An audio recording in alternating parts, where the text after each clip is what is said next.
हाँ यार।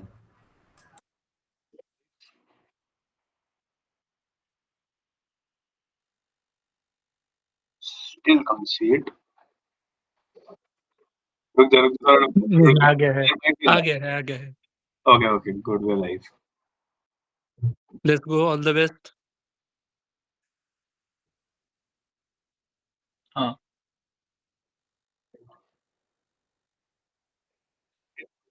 अरे मेरे पास नहीं है लिंक। संकेत इज लाइव प्लेइंग। भाई ऋषभ, तूने भेजा था लिंक। This still, Rishabh, ये still तेरा game दिखा रहा है. So let's go to something not yours, not ours rather. संकेत is live.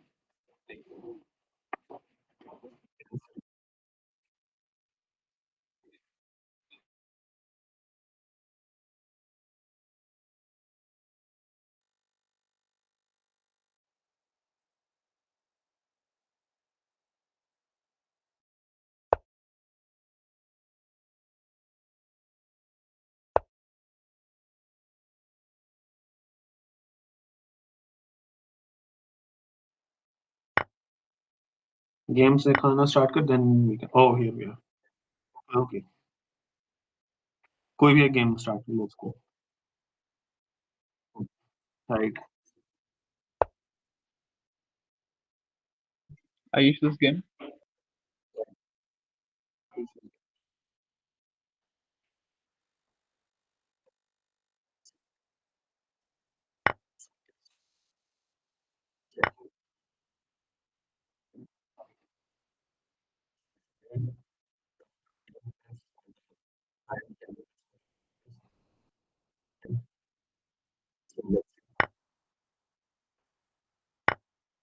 Right. So the position we have on board right now, rebalanced, came from, I guess, this is a French. Seems like kind of a French position.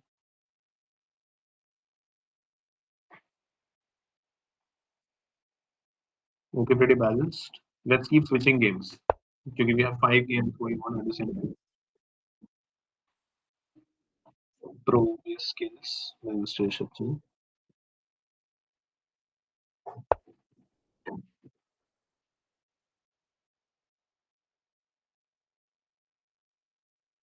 Oh, I guess we forgot one thing, that the people here in the stream can also hear us. So I can't give away any moves while commentating.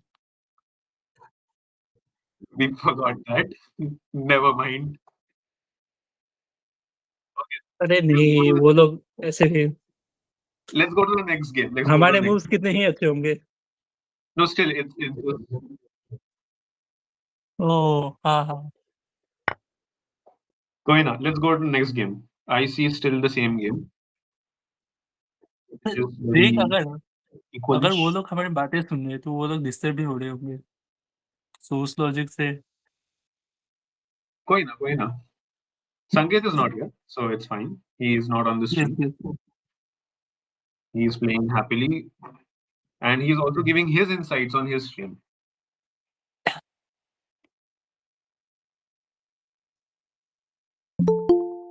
Rishabh sir, if we could go to the next game.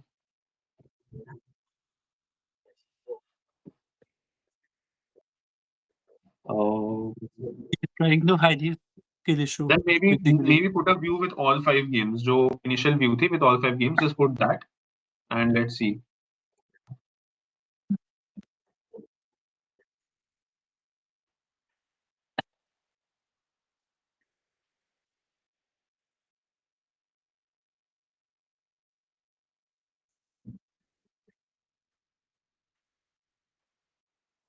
नहीं, I still Ayush का game.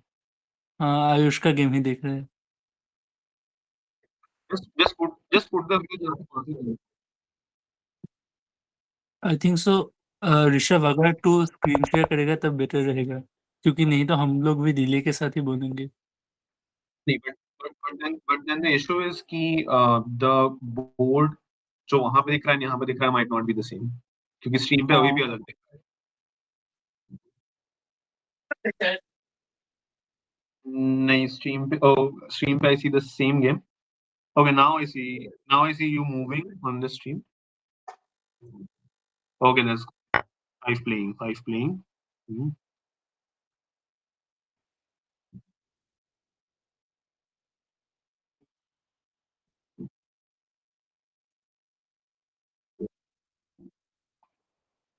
Right. Now the challenge, which is good for our players, pretty good. Yeah, the thing is in Simul, I think so. The more pieces you could keep on the board, the better your chances are as a player. I mean, not as the player who is playing as the Simul. See, हाँ, I think challenge board, yes. yeah, that is a very common notion, I believe, but I don't think that is entirely true, because if you're trying to keep pieces, it's not like the IM forgets the pieces or something. And generally, Mm, you see, and I'm not sure what Sanket did, but many people prefer to play different openings on different boards so that they have very different positions and that stays in memory better. Instead, if you play the very similar openings, you can forget कि one board पे there's one thing going on and the other board पे there's a completely different thing. Maybe just one difference, लेकिन बहुत difference overall. So they generally mm. prefer playing different openings. I can see some different openings, although let's do it. So the game we have, let's take it from the top.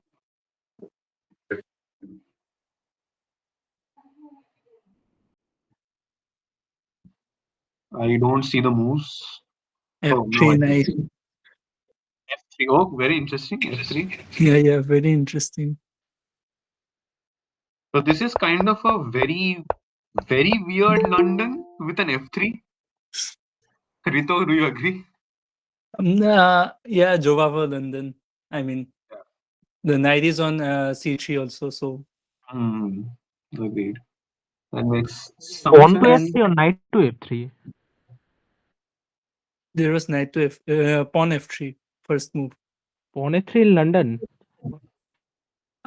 No, I The mean, first move was it kind of F3. The other moves were back to Jovava London, London. but it was very interesting. Wow. No, I think our player Sanket has been trying to throw our players off, and it seems to not be working too well. At least I can see two positions which okay, there's Sanket is up one pawn in one position. It took okay. I think Sanket is up on time still on all boards. I think.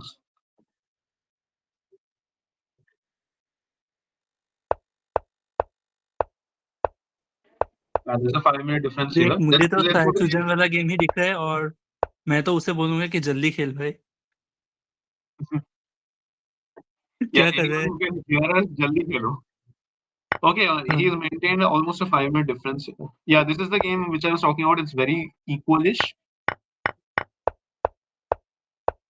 Okay.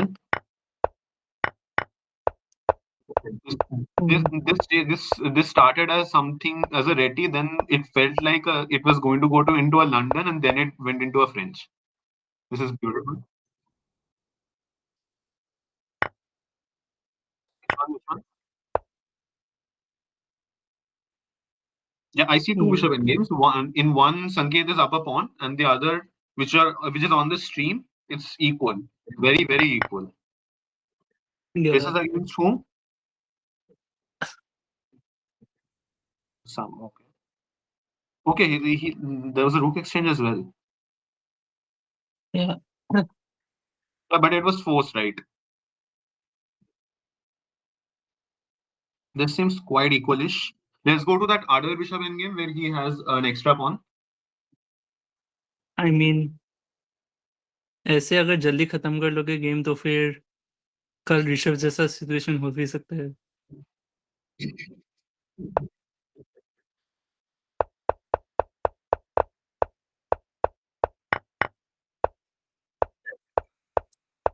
हाँ आर्यन थे ओ triple बॉन This is very interesting. ये क्या है ट्रम्पाउस्की This came with. Okay, this went into a slab. Oh, damn. Oh, so rook e7 now, obviously. Rook e7, maybe knight f6 after. Which knight comes to f6? It's interesting. Our players still have pretty much the same time difference, and it might come back to bite them if they don't play fast now. Yeah.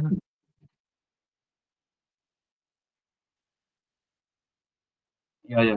Is there any game we haven't covered at all? Happy Let's man go there. gone. Let's go there. Let's go there. my my. Oh, यही board है एक जो जीत सकते हैं जिसमें hopes है. Okay, this is. Yeah, I saw. I've also been following Sanket's stream, and he has been spending quite a lot of time on this one. So let's see. Yeah. This is the closest time wise. Ahmed also looks in very deep thought.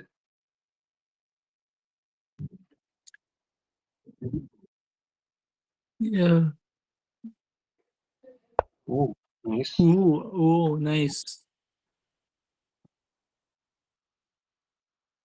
Oh. I would say white is a touch better. I mean, That was an entire flurry of tactical exchanges, but at the end, it looks very equal. yeah, but Let's go to this position where he has an extra pawn. He's been thinking on this for a while now. Bishop, where the black bishop is on d8. White bishop on b4, black bishop on d8. Let's switch to that game.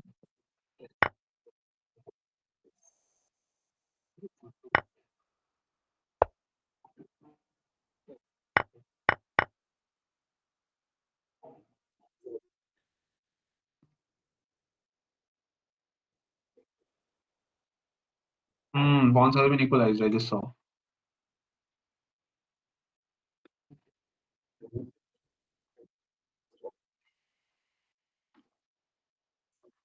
yeah, This is proven to be a pretty good fight from our players so far. Let's see how it turns out in the death moments now that we are down to less than 3 minutes on multiple boards.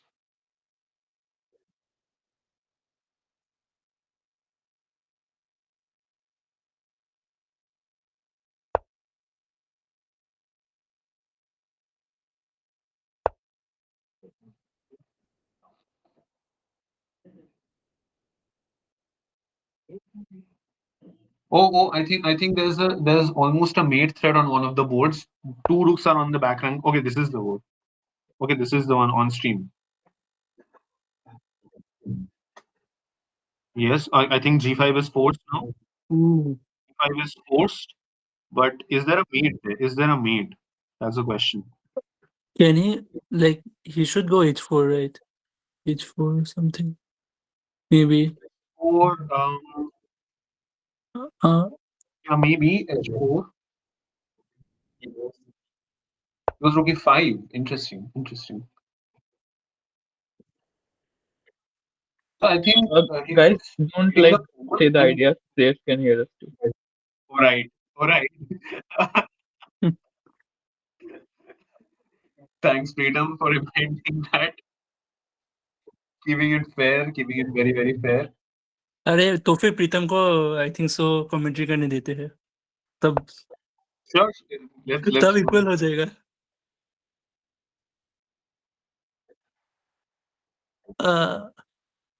Rook e5 actually. Hmm.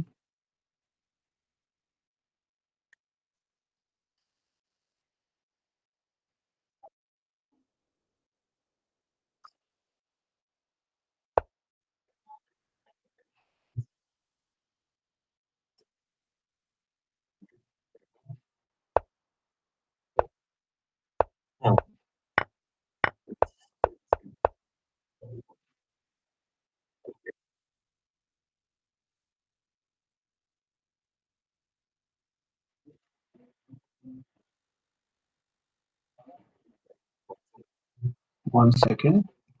I got a bit distracted with something else. Right. Oh, yeah. This game I was saying the queen was an h8 a while ago. Now it's on. It came from d8 to h8 to h2 to g2, which is very interesting.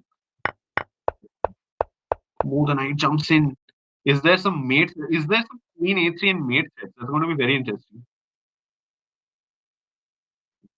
Yeah, queen is like Yeah, white queen yeah, a3 yeah, and exactly.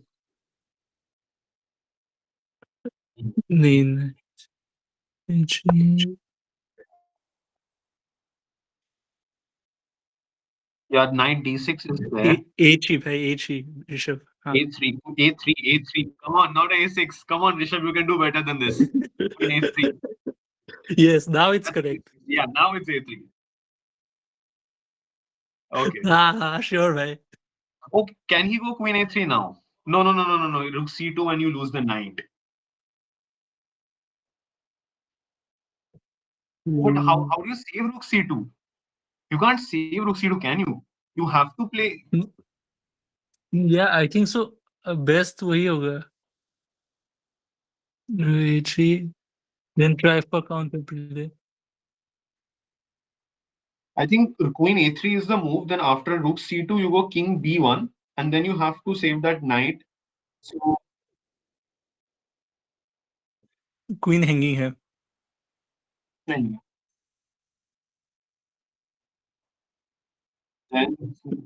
dumbing it down for everyone. if only Rishabh कल भी ऐसे ही खेल लेता How he played it. Ooh, King B1.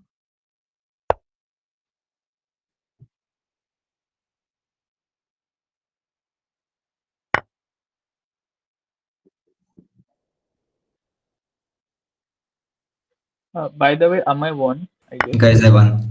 Let's go. oh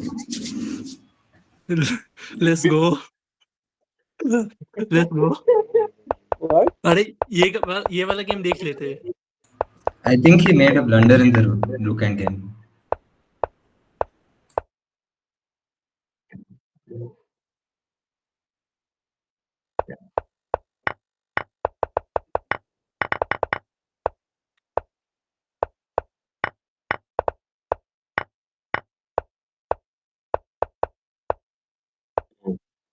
Oh.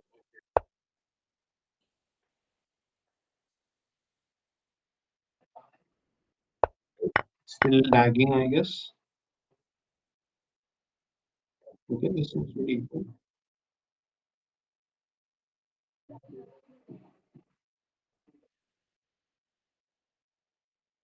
Oh, oh, I think he.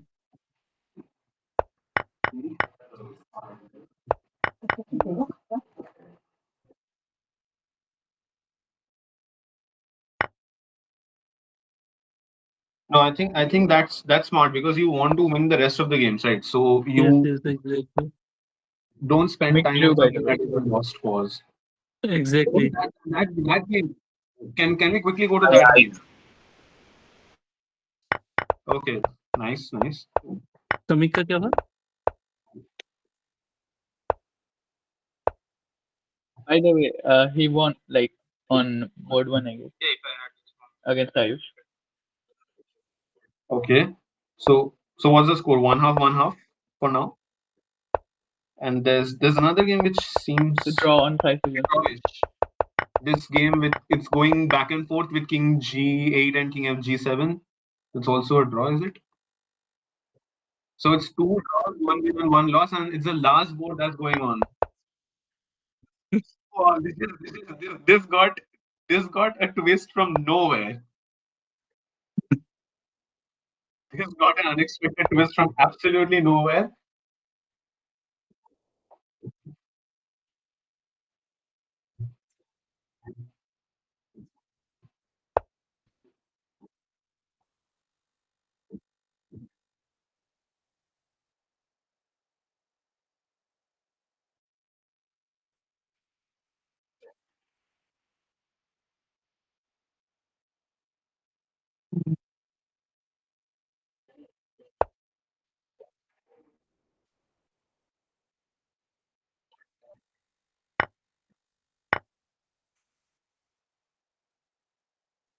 Okay, but isn't G5 just falling now?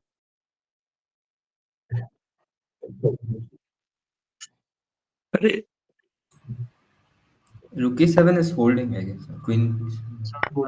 ठीक ठीक से But the time is very low. Time is he can't play rook e7 now because queen h6, queen h7, queen h8, whatever. Yeah.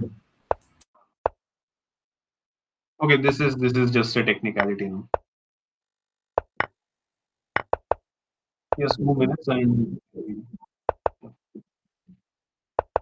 Whew, that was more exhilarating than I had expected it to be, which is great. Very well played.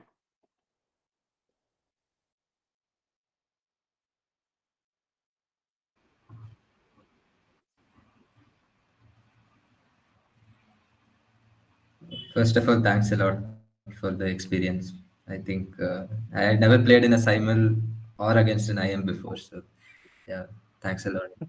And, That's great. it was a good game. Like I definitely enjoyed the experience. Nice. And the others? Yeah, definitely. I was worse for most of the game. He missed a very simple tactic, knight takes f7, which I had seen. Like, I think it's just he was playing a lot of games, or else he would have definitely seen it. Like, I was most likely. Right, Sanket. Hello. Can you hear us?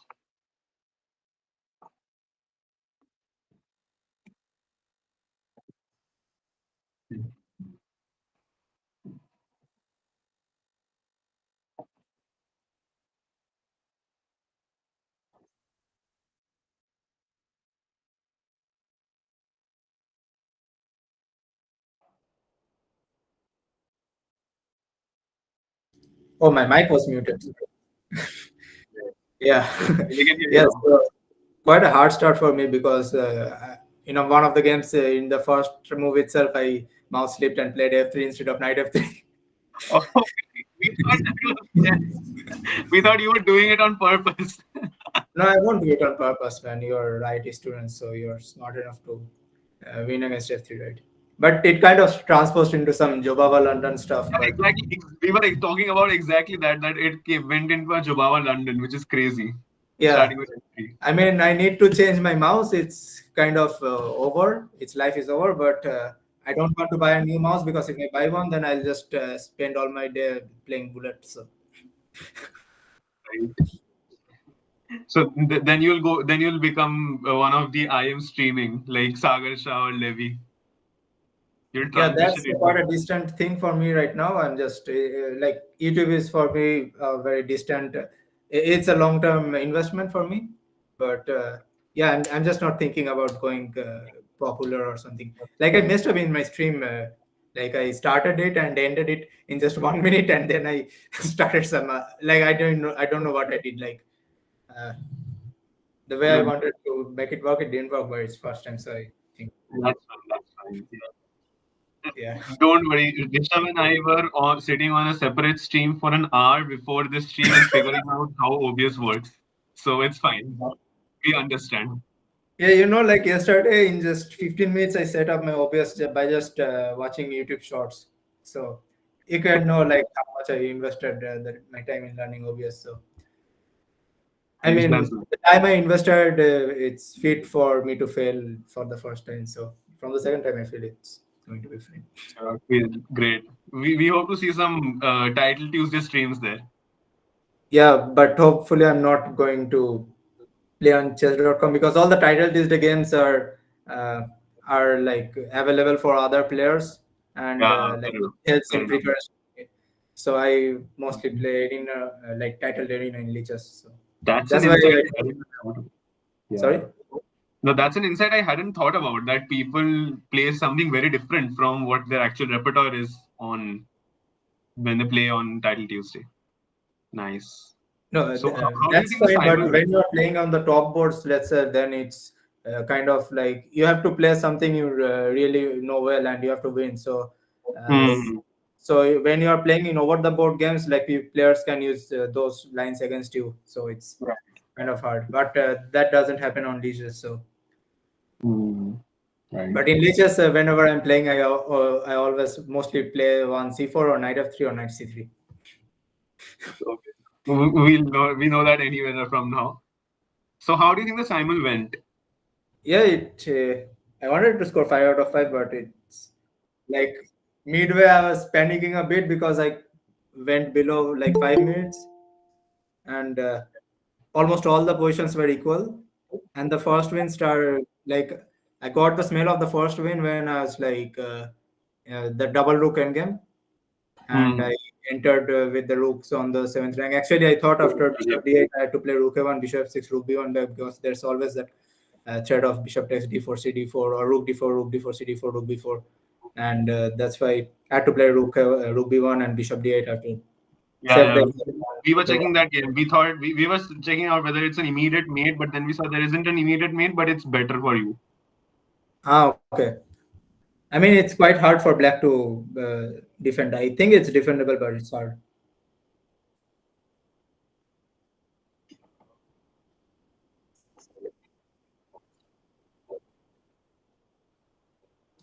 Yeah, sure.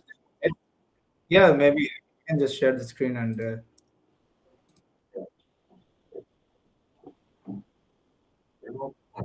Okay.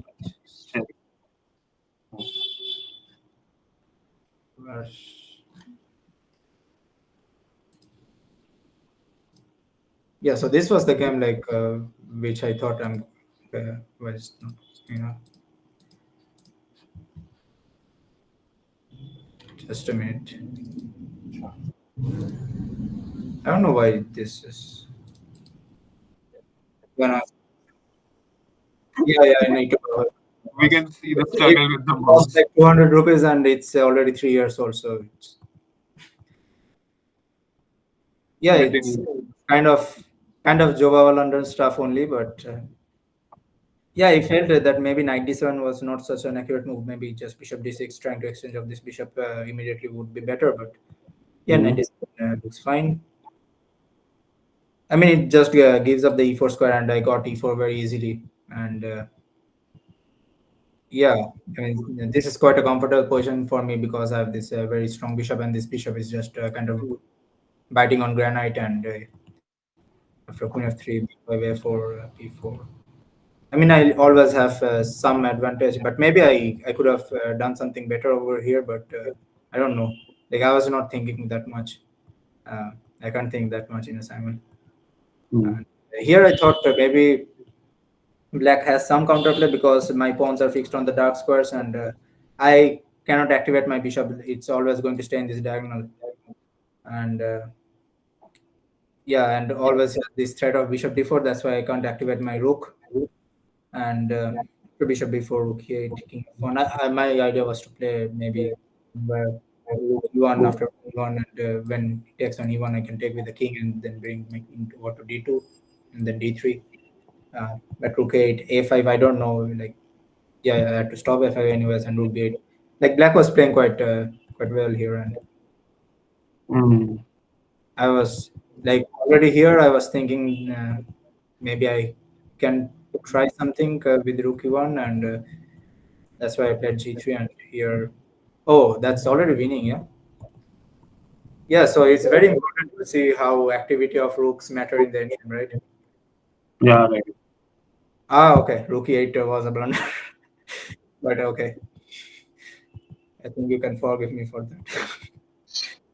Just Even we thought this is winning without the engine, so it's. Oh my god! Yeah, king f5. Yeah. Yeah. Again, like activity of rooks is important, and again, activity of king is even more important, right?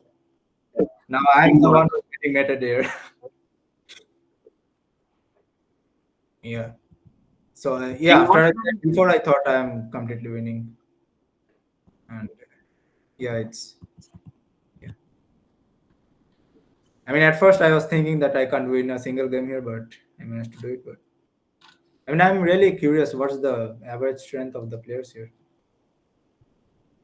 So Again.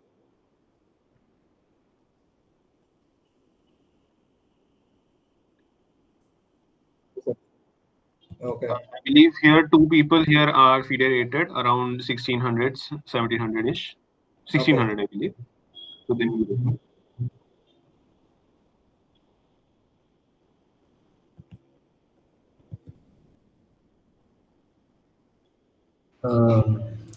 My rating is 1606. So, Ah, FIDE that's rating. nice.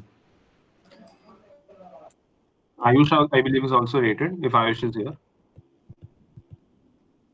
1500.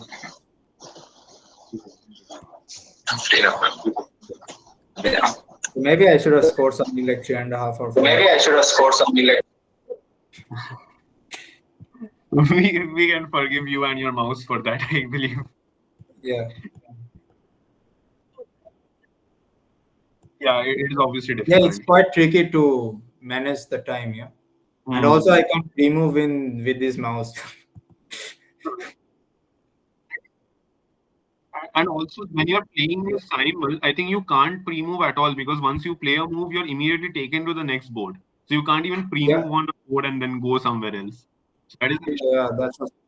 Yeah, at the start I didn't have this auto switch stuff, and then that's why I had to switch between boards manually. And then I realized, okay, I have this auto switch because Yeah, it was taking me literally 10 seconds to go from one board to the other. Yeah, I saw on the stream. I saw that on your stream that you went from one to the other and then it suddenly started switching. So you switched on auto switch there, right? Yeah, maybe like knight f4 was completely winning, but it's still quite tricky here, right? I mean, queen g5 and then sorry.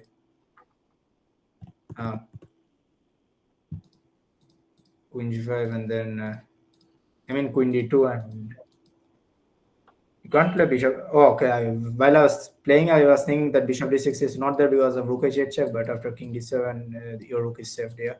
So maybe that was quite fun. But it seems a bit risky for black, but it's nothing, I think. My knight on c3 is just so stupid. If I move it, there is always this knight b4 threat. It's just so stupid. So never start with f3 right on the first move. Yeah.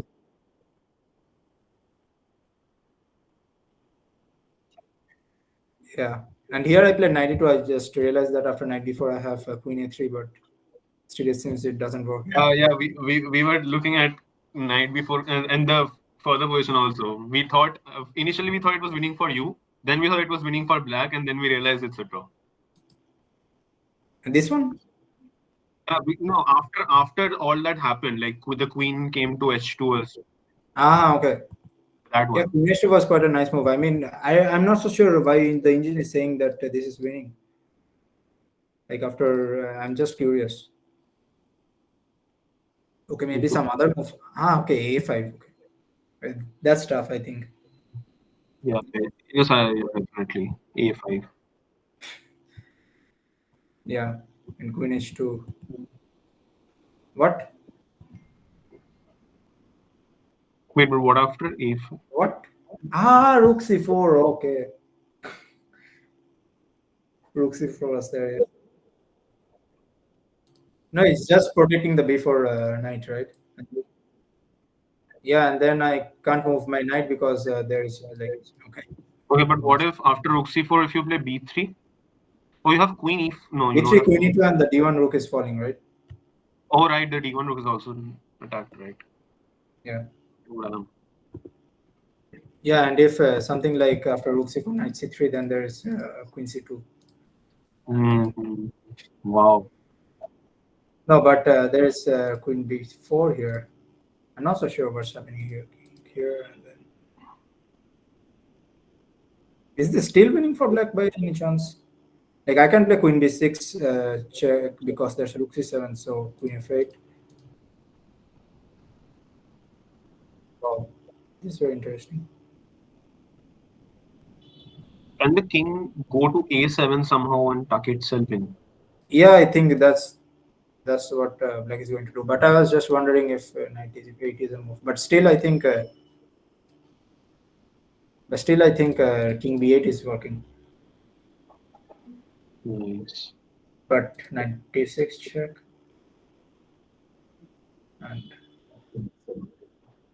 yeah, king s7. There is no knight c8 check, right? Yeah. Yeah. So yeah, rook c4 was quite interesting. Yeah. Yes.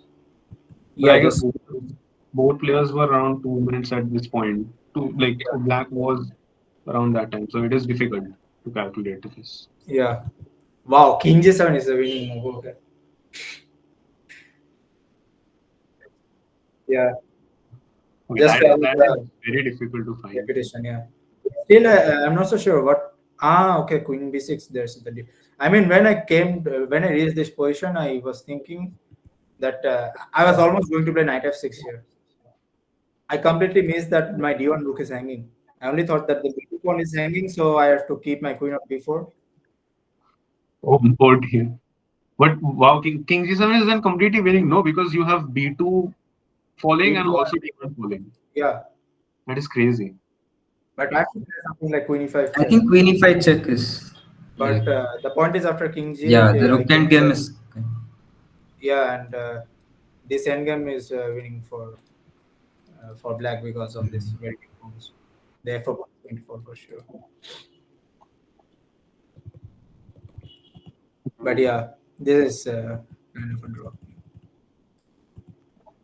I hope black mouse king h7.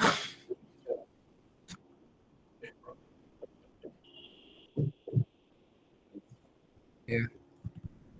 So another knight f3, and my opponent wanted to roast me with knight c6. But yeah, I mean, I think I pre-moved d4. That's why, or not. I don't know.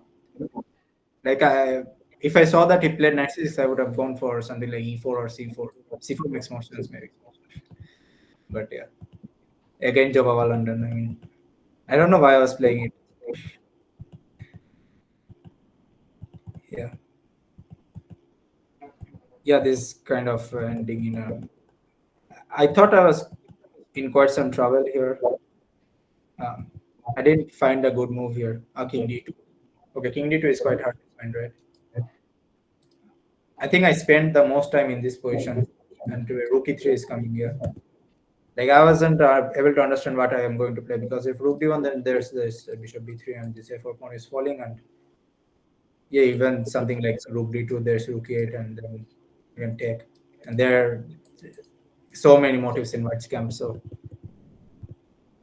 bishop c2, bishop. Sorry.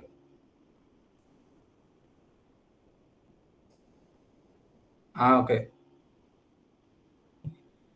Yeah, so this was quite passive for me, but I thought that I can hold position.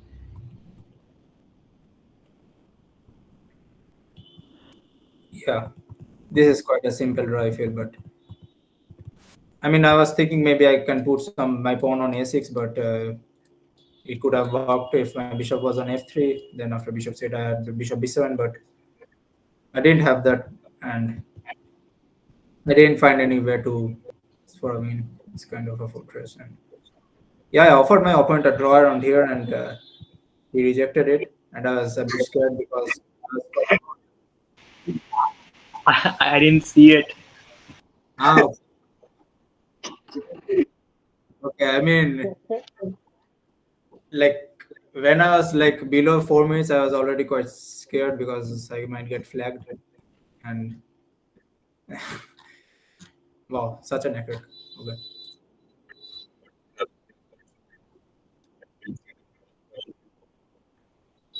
Yeah. No, I see the chat and I saw it like draw offered. I'm like, oh, if he's offering a draw, I'll just take it now. It's like, so I offered again, and I didn't It's see happened anything. to me so many times on over the board chess. Like I offered my opponent, my opponent offered me a draw, I didn't take it, and I lost the game. Then I had a sleepless night.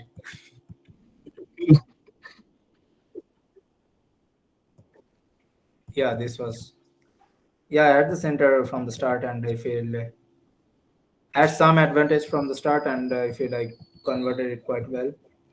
Yeah, e5. I was like, when I was going to play bishop f4, I saw this move e5, and the point is after mass exchanges on e5, I have black has this f2 pawn, f2 pawn that's hanging because after d5, yeah. But I saw this trick with bishop f4, and I thought black is going to fall for it for sure, and they didn't fall for it. And As Levon Aronian would say, cheapo. yeah, cheapo, yeah. But I think even maybe bishop 4 was the best move there, right? It does look like a very logical and good move. Yeah, Especially since in it's not general, this- there's a rule in openings that if you forget an opening when you're white and you don't remember your moves, you can just play bishop f4 and you will be fine. I think that is something that London players take too much to heart. Yeah. I was going to Repeat it. say that, and but that's something very annoying when it comes to the second move and white has started with d4. Exactly. Yeah, I completely hate London players, except Ding. Ding loves here. Yeah, maybe d6 was a better try. I don't know, but seemed like this was a weak pawn. Yeah, I don't know, but yeah, d6 is quite fine and takes 94. Yeah, queen d2 and queen f4, the pawn would have been falling, but yeah. Yeah, this was kind of the best game I played, I think. I mean, only for because he blundered with e5, and here it's completely lost. And that was the last game, or this one. Yeah, this was going to be a draw, and then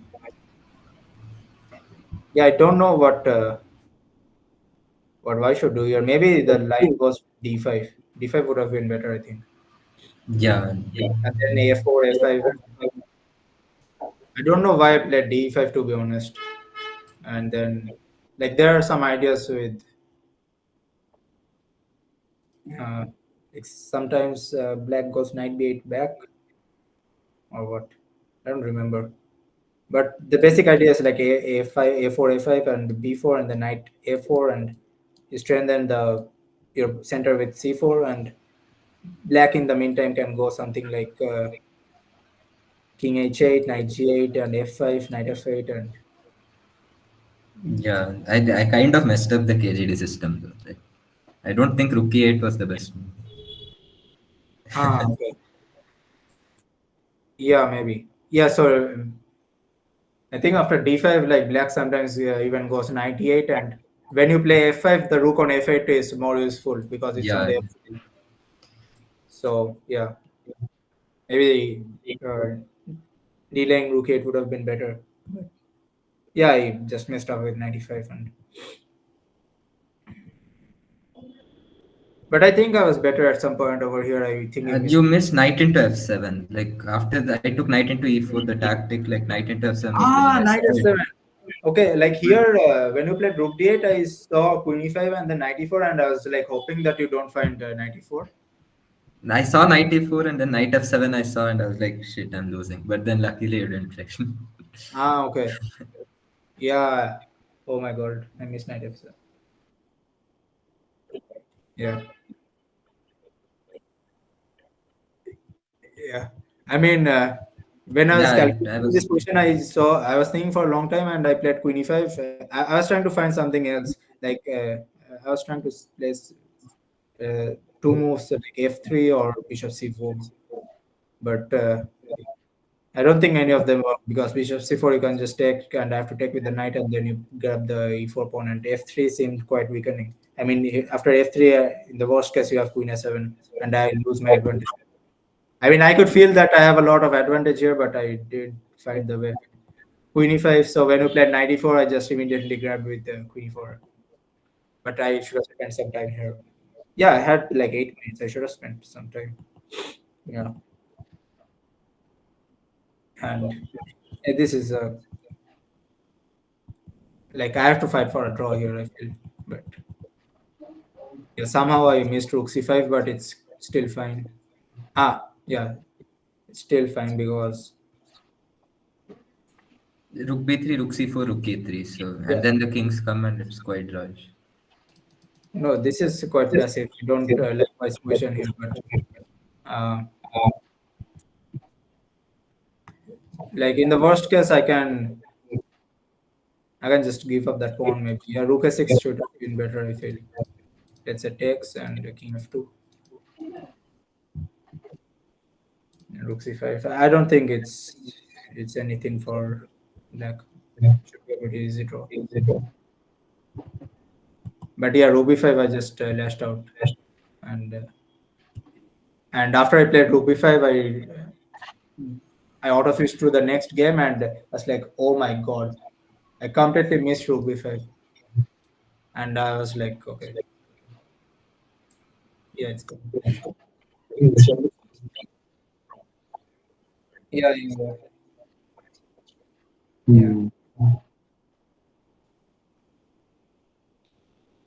Yeah. Right.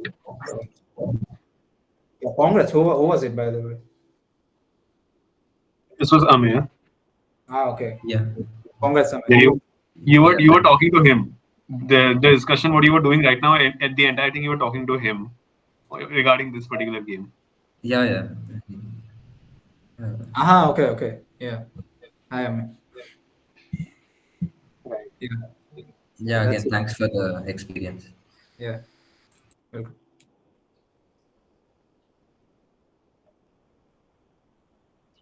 Yeah. I'm not very like active on Instagram or anything, so I don't think so. But Yeah. So you are an engineering nerd, yeah. I mean, yeah. Right. Yeah, so we have one of these guys in our electronics branch, and he's kind of a topper. I think Arunava knows him. His name is Swanava Biswas. I know him. I know Yeah, him. and he deletes WhatsApp. He doesn't have Instagram. He doesn't even receive calls, and he's studying like 15 hours a day. Shonda is the same, right? Who used to play with us. Yeah. Oh, wow! I can't really. Okay, no, I can maybe see him doing that, but wow, that is interesting. Yeah. I should come to Jadavpur one day. Anirudh also called me. There are so many people from that time there. Yeah, of course. Okay, Sanket, I Yeah. know you for a long time, but the others don't. So let's have a conversation about your journey, how it has been for you through the years. Yeah, so How starting did from you the start? Like, when did you first start, and how did you start playing? yeah, so like my father taught me how the pieces moved when I was like 2.5 years old, and then I was like with my family. I was working in someday when I was like I think 4, and we happened to chance upon the Gorky Shodhan, the Alakin Chess Club here, and then my father told, "Okay, let's just give an interview," and we went there, and they were like, at first he's so young and what can he do, and then they asked me how the pieces move, and I could show them how the pieces moved. I mean, after learning how the pieces moved from when I was 2.5 years, I didn't see the board anytime, but when I was there giving the interview, I was kind of able to show how the pieces moved, except the knight. And then my father showed how the knight moved. Yeah, someone asked. Yeah. I think one of the Botas sisters asked that in that. So And if it can be asked in the World Championships, it's a very difficult question, for sure. yeah, so you could say that. Yeah, Andre asked that to Magus. Yeah. And then my father showed it how it moved, and then I was able to show it. But they didn't accept my registration because, like, I was too young, and then I moved to Borisha Club, and when I was 4.5 years old, and that's when I started training professionally, and I had a private coach who was the head coach of Borisha Club, and yeah, I started winning tournaments, and the start was quite fun, and special mention to my sister, actually, she was the maid in our house, and she was staying all day at our home, and she was the one with whom I spent most of my time in my childhood, and she learned chess so that she could teach me, and she made me solve boost your chess by Archie Yusupov. chess by Arthur Yusupov and then Shushan Bogolgar, both series, and then test your chess IQ and many other books, and like I was very disciplined at that time, and I was improving quite fast, and I was playing at the very top. Like I played Prague, Nihal, Gukesh, everyone, Yeah. and I when did you first go to nationals? It was around that time, right? Under 9 or something like that. I first played nationals when I was 6 years old. It was under 7, and Under 7, right? Yeah. the one think- where Yeah. Ritam Nath came second in the nationals. Hmm. You know Ritam, right? Yeah, of course, Ritam Nag. Yeah, he's not quite famous now, but he's a genius. No, I think people don't know him, but they will know him soon. He's in MIT right now, if I'm not wrong. Yeah. No. No. He is someone who was a genius. We know him from a very young age. He was a genius.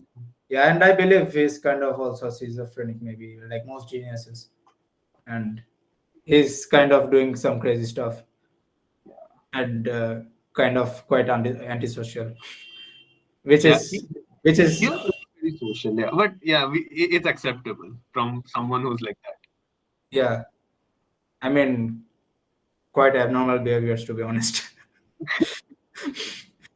Like he has cut down all conversations with all players or his friends from his childhood right now, I think. Oh, really? Yeah, like I don't one know. of my, Yeah. one of my friends told that he texted him what you're doing right now, and he just said that I'm doing maths, and that's the end. No more conversation, and yeah. I think that was a constant for him anytime. No, even back in the day, he was always doing maths. He was also gaming, like his main focus. I think when we played in 2017 Keat GM, he was kind of also playing games, and he wanted to be a game developer. But of Right. course, his knowledge in maths was vast, and yeah, it's what his knowledge was in class 8. I don't even have now. Right, okay. Oh, Yeah, in some tournaments only. Yeah. I don't think we remember. Like it's somewhere on some tournament. No, I don't know particularly in which tournament we met. But we've played against each other in tournaments as well, multiple times. Yeah, multiple times. Yeah. No, Sanket has- That I believe was in ICCR. No, wait. We've played once in ICCR, we've played once in Telegraph, and once I remember I beat you when we were playing in Khudiram. That is the one time I beat you, I remember. That something called Chota Bhim. Yeah, tournament or that was something. some Yeah. weird game. Yeah, I was in it was last round. I was in such a bad mood in the tournament. Yeah, I remember. I remember. Yeah. Yeah. Yeah, now I remember. Really. Yeah, I was hoping to play him today in the summer, but yeah. It's okay, bro. Yeah. Okay, so how has your coaching journey been? Like, you started in Bodisha Academy, and Yeah. then when did you transition into like a personal coach? Yeah, I That's- had that Bijoy Moitra sir as my personal coach from when I was like 5.5 or 6, and then I went to Alekin Chess Club when I don't know when I was 7.5 or something, and then due to some politics I had to leave it, and that was a good break time, no? Sorry, good That week, was yeah. a good break time in Alekhine when that politics kind of thing happened, right? Yeah, and I had to leave it. Yeah, I'm not going to reveal the reasons. It's quite complicated, and I do not know it completely. Maybe not say that on the stream. This is going to be on the internet forever. Yeah, and I mean, I don't want to share it. Sure. Yeah. Not a big deal. Who are you training with right now? If you can I'm share. training. Oh, interesting. Yeah. So after the Alekin Chess Club, I went to Dibyendu Bora Chess Academy and started training with Shovik Chakraborty sir personally, and then I went to Shayan Bose sir, Orpon Das sir, and then Orpon the senior, not junior. Yeah, of course. And then I went to Neeraj Kumar Mishra sir, IM, and he was like a very renowned coach and very strong with openings in general, and also he was quite good with kids. And but my problem was, and even it persists now, that I hate to memorize openings and any stuff. I don't like to memorize any stuff. But in general, I have very nice files on openings, but they're only on my laptop, not here. Like even if I have like 5% of that in here, then I would easily become a GM or 2600 level player. But I can do that. And yeah, then I left DBCA when I was like 13 in class 8, and that's that was a kind of a period when I was thinking maybe I should leave chess. And Yeah, 2018, I know about this period. yeah, 2018 Parsnath Open Yeah. started very well. I mean, I was completely winning against Mendonca Leon Liuch, and then I missed a two-move bishop maneuver, and I drew the game. And I started quite well, but in the last two rounds I lost, and then I was like, okay, it's over. But in that same tournament, a very well-known player, he's a grandmaster now, Kaustav Chatterjee. He got his first IM norm.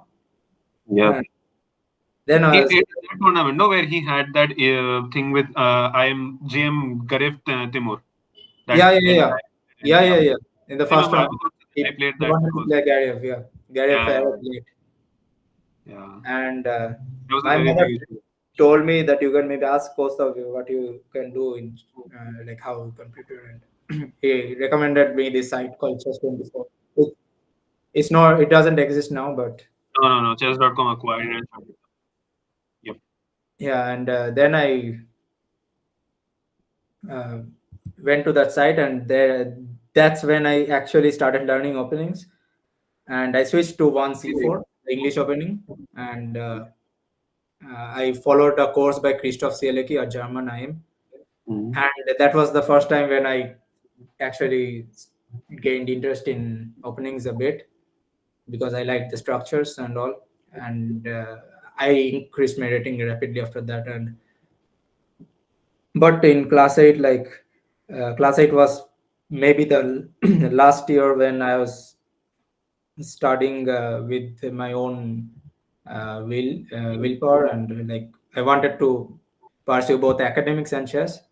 But already towards the end, I was like increasing my focus more on chess. Right. I had to face some problems from my parents, because both are from academic backgrounds, and it still persists now. But yeah, and 2019 was a very important period, and I think my mother helped in that year in a very great way. I can't reveal it right now, but for that 1 year, that was very important for me, and she did something that helped me gain a lot of confidence. And in 1 year, I just climbed from 1900 to something like 2250, and that was a pretty important year for me. And like psychologically speaking, class 8 to class 10 was very hard time for me, because I was going through a lot of negative thoughts. Like even I was playing tournaments at a frequency of like one GM tournament per 4 months, which is like nothing. Yeah. And whenever I was playing the tournament, I had in my mind this at the back of my mind, this idea that if I don't come in top 5, let's say, I don't get to play another tournament in like 3-4 months. That was affecting my results very badly.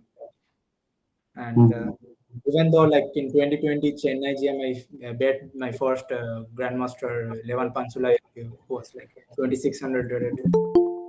But in the end, with all the pressure on my back, I choked very badly, and I ended up like losing rating in that tournament. I was like 2000 rated in that event, but I even after winning against a 2600, and that was a really strong win.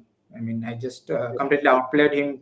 I mean, he had just one chance in a position, but I completely outplayed him. And but even after that, things didn't change. And yeah, in 11, like 11, 12 were the best time for me because it was COVID pandemic, and I didn't have to go to school, and I was studying for like 6 hours and studying chess for 6 hours. And whenever I was studying, I used to have this phone in front of me. Used to keep my book like this and the phone in front of the book, and so I could play Blitz for 3 hours out of those 6 hours. And People generally play PUBG that way. You played chess that way. yeah, like I never played PUBG or any video games that much. So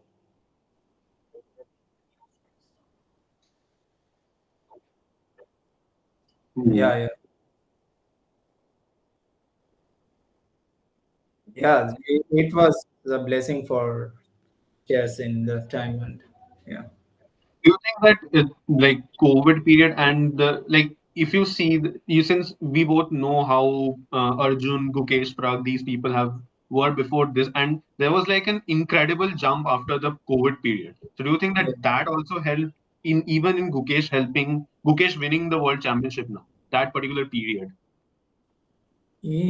I'm not so sure. Like in 2021, already we were starting to play tournaments, and I met Gukesh in Bangladesh Premier League in 2021. He was like 25, 50 rated. I mean, I'm really shocked at how fast he grew here. Right. But you know, if you see Gukesh, it's not just him.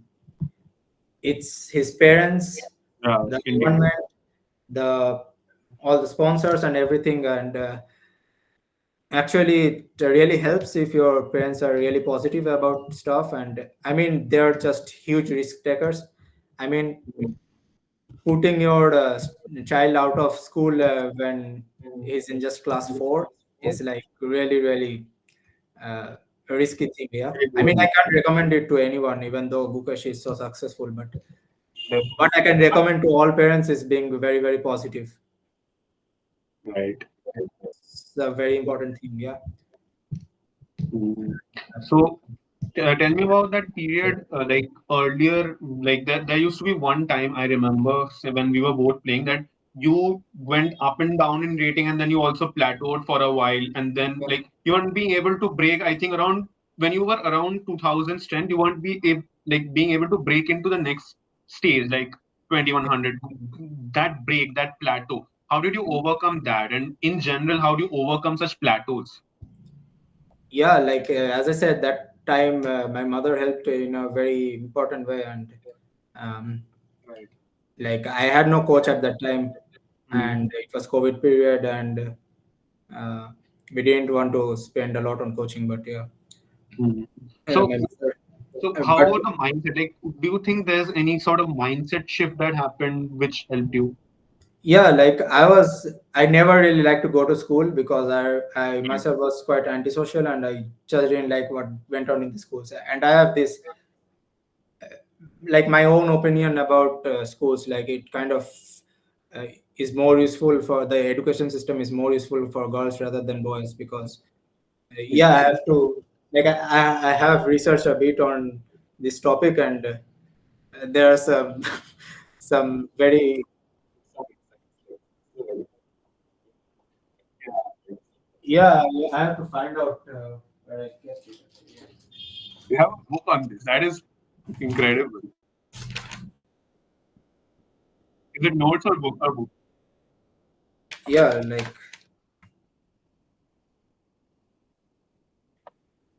uh,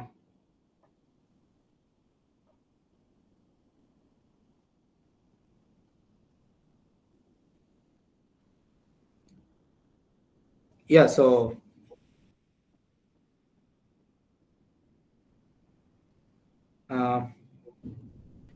So in general, when you're in school level, it's like girls are more better at academics than boys, yeah, in general.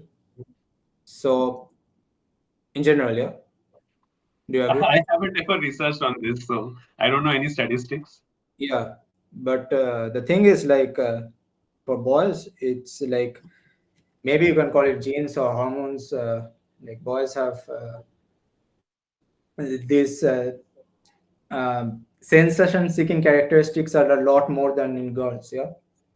So, like, boys by nature can do some stuff that gives them kind of that they derive pleasure from, yeah, in general, and which is kind of a bit less in case of girls, and there are exceptions, but yeah. And if you see, like, if some child, particularly a boy, can get good training in something, let it be sports or um, mathematics, physics, or any subject, if they get a proper guidance, a proper coaching and everything, they can just put themselves into a very disciplined position and just give it their all. But that, I think, it's kind of not the case in girls. But like, if they find something that's giving them a lot of pleasure, then they can do anything to, like, be the best in that subject, yeah. And that's why, like, I think like marks and all in school doesn't really give pleasure. And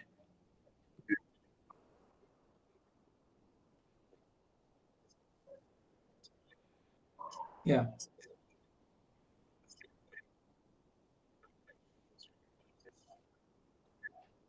you could like, it's a very complex topic, because, like, when it comes to finances, if I had to go out of school, then mm, one of my parents had to leave their job, and my father is has a government job, and my mother is teaching in a college. And let's say either of them leaves their job, and it would be very, very hard for only one parent to accompany to, like, uh, to aid financially the whole family and my trips, yeah. So let's say my mother left her job, and since I was below 18, she had to accompany me to every tournament, and it was going to be very expensive, right? And Right. in general, I feel like what these prodigies did are really remarkable. But another important thing is, like, finances. And honestly speaking, I don't know Gukesh, but his mother is a microbiologist and his father is a doctor, and I don't know about the So finances. Mukesh also, his father left his job once Yeah, yeah, he became an IM, I think. Or yeah. before. But in general, like, if like, we have this notion in India, like, doctors earn a lot more, yeah. Yeah, not I don't really, know how to an extent. it is true. And let's say Arjun, Hmm. and as far as I heard, his father has a neurological hospital, so it's kind of easier for these people. Like, I feel the only one who had to face a lot of problems is Prag. Pragnanda, yeah, definitely. Pragnanda He's, comes from a very, yeah, from a very, very humble background, yeah. And very indeed. yeah, but what I think would have been better in my case was, like, not having 90% attendance in school, yeah. So, like, I used to be going to play only in summer vacation or winter vacation, and it was very, very harmful. And I was just wasting my time.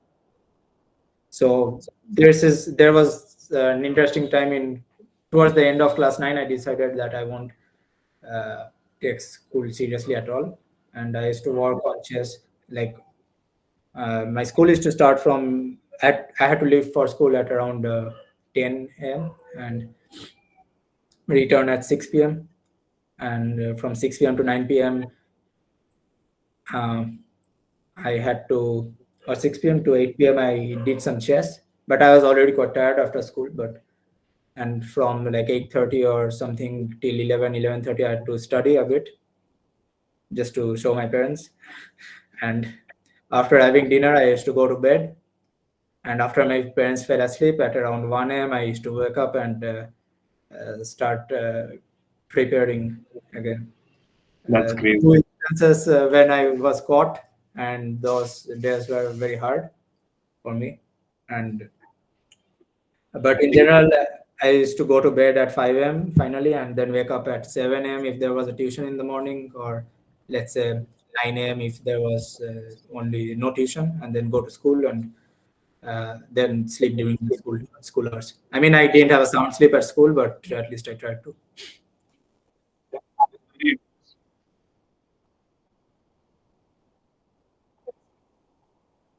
We are very unique. Getting caught for preparing for chess at 2 a.m. This is very unique. Yeah, like as I said, like this period from 1900 to 2250 was very, very hard for me. I mean, I think the discipline I had on myself at that time, if I have it right now, it would be very good. But yeah, I'm trying to get that discipline again. I mean, not stay awake till late, so much late at night, because 2 years later I was caught with ulcer, and just before my West Bengal joined the exams, like 1 month before, and that was quite hard. And yeah. So Yeah, of course, like before like till November or something, I had planned that I would become a GM like before I get my BTech degree from Jadavpur. That means like I have only 1.5 years in my hand. But after I just become a world champion, I have set myself a target of becoming a GM in just 1 year. nice. And like I've put aside all my academics and everything. I've decided I'll just keep exams and everything. I just don't care. I have to play good tournaments. And the thing is, like, I'm missing a lot of good tournaments because of my exams. Let's say Qatar, Singapore, and Tashkent I had to miss for my exams. Period. This December, November, December period. It was, Yeah. Like particularly the strongest tournaments are in November, December, and then again in May. In the Barcelona circuit, the Spain circuit is in May, April, May. That Yeah, time. but even stronger than the Spain circuit was this tournament in Tashkent, Uzbekistan, Okay. and then Qatar Masters. Hmm. Qatar is such a tournament where if you draw all your games, you get a GM norm. Wow. And then in May there are 3 back-to-back very, very strong tournaments in UAE, and even in the month of May I have all my semester exams. So like I can't become a GM if I miss these very, very important tournaments, right? And I have also decided. Sorry. Yeah, sure. I don't believe in resolutions. Yeah? I don't believe in resolutions. They are only meant to be not to be followed after some days. So how do you keep yourself motivated? Let's say. I don't know. Like I have started writing a diary. Like I always evaluate my efficiency of a day, like how much I worked on and what I worked on, and I rate myself on my efficiency and try to be more efficient the next day. I mean, of course, you can't be 95 or 100% efficient. That would mean that you're not letting your brain to relax. Yeah. So you also need some time to relax. That's a very important thing, actually. Like you can't work like a donkey or something all the time. So basically, another very important thing is that immediately after a semester exam ends, I go out to play. But at that time, I am not in the right mood to play because just the exams ended and I just need some time to like relax a bit. And that's why sometimes I lack that motivation to play and prepare in general. So in the first 1 or 2 tournaments, I take some time to like play normal chess and not prepare much. and that kind of also affects the results. But I think that's fine. So yeah, so like nowadays I'm trying to treat my exam period as my vacation so that I can focus more on chess. That's interesting. Exams as vacations. Right. So how is uni life for you? Like most people go into university and have this, like they try to have a social life and a friends group and also party and etc. Do you party? No, What do you think of that? never. I never went out with my friends, to be honest, and like okay, not never is too much. Maybe 1 or 2 times in my life, but yeah, in general, like mm, in university, I just go uh, to the It's lab. like a formality, Attend. just the attendance. Sorry. Yeah, It's like a formality, just the attendance. You're more in general, no. Like I try to attend something like 2 weeks of theory classes in one semester, and I try to attend the labs as long as I'm here. But in general, the teachers are very, very helpful, and even some lab assistants are like telling me to just you can just copy the code, but you just know the concept here.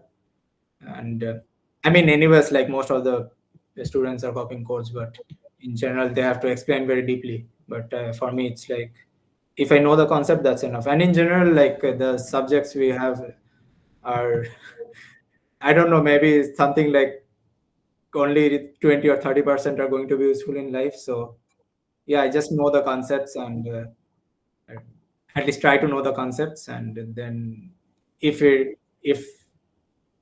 I need it in life later on, then I can always study. There's always a very, very educative platform named YouTube. that is true. Right. So going a little back to your IM journey. So how did that look like? We talked about your journey from 1900 to 2250. What about the next 150 points till 2400 and your three IM norms? Yeah. Yeah. So like after I gave my board exams in 2022. Yeah. Yeah, So 22. yeah, and then I gave my joint exams.